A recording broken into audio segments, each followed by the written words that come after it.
Hey, Boaz here with Next Pittsburgh. We're in Shadyside today visiting Rodef Shalom congregation. We're going to get a tour inside of this amazing historic building, and to show us around, we've got Martha Berg here, who's the archivist.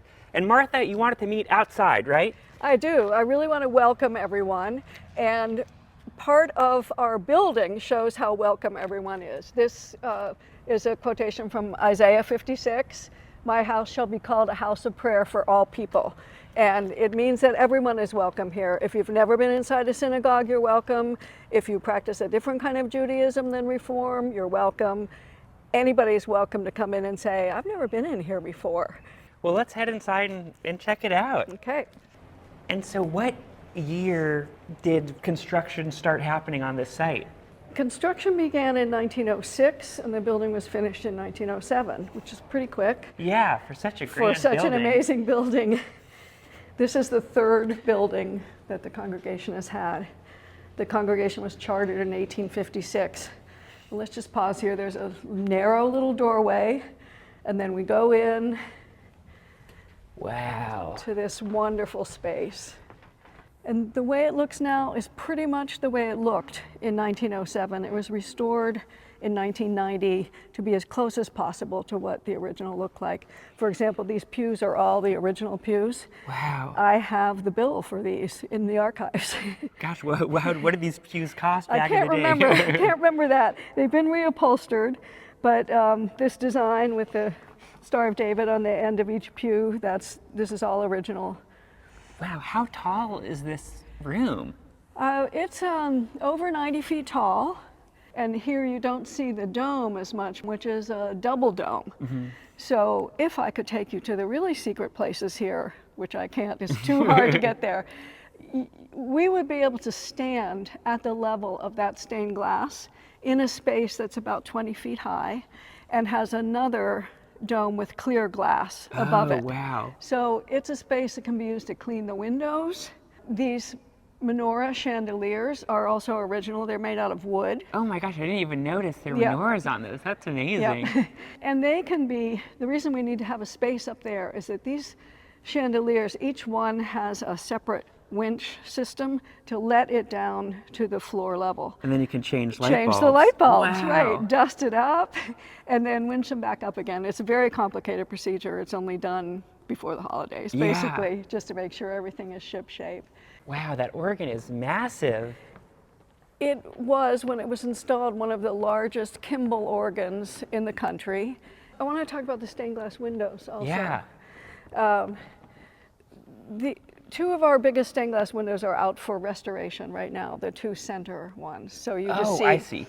But the four that we do have still here, originally were in the second building for Rodef Shalom, which was downtown. Oh. And the contract or prospectus for the architects to build this building said they had to include these windows. So they were moved from that building to this building in early 1907. That must have been. Yeah, really complicated.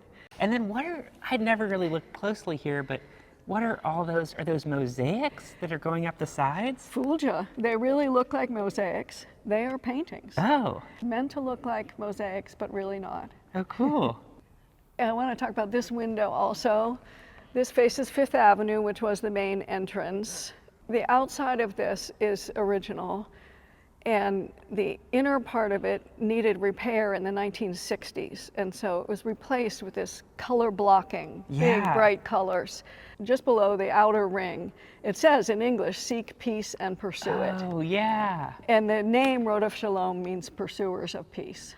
An interesting thing about the design is that when Rabbi Levy, who was the rabbi when this building was built, the contractor presented him with different seating styles. Mm-hmm. And you'll notice there's no center aisle here. And brides don't like that because, brides like to walk down the center aisle. But Rabbi Levy said, I do not want to preach to empty airspace. I want to see the faces of my congregants right in front of me when I preach. So I think that's really cool. Yeah. Yeah. And I want to say a little bit about the history of the congregation. It started out as nominally Orthodox. And in the early 1860s, this congregation was influenced by the burgeoning reform movement. And there were some people who wanted a more conservative, more traditional worship style. And they split off in 1864 and founded Tree of Life Congregation, which has had several different locations. And it's kind of come full circle now, because after the Tree of Life shootings, Tree of Life Congregation needed a place to worship. Their building wasn't usable and still isn't. And so they came here. Wow. And also Dor Hadash Congregation, the Reconstructionist congregation that also had a member killed during the shootings, they also meet here. And I know you pulled out a couple things from the archives. Yes, I'd like to show you a few things downstairs. This is what the first building looked like. It was downtown on what's now 8th Street. And it was built in 1862, and it was the first synagogue in Western Pennsylvania. In archives, sometimes you have to wear gloves if things are really delicate. I'm wearing these gloves to protect myself because this is really dirty.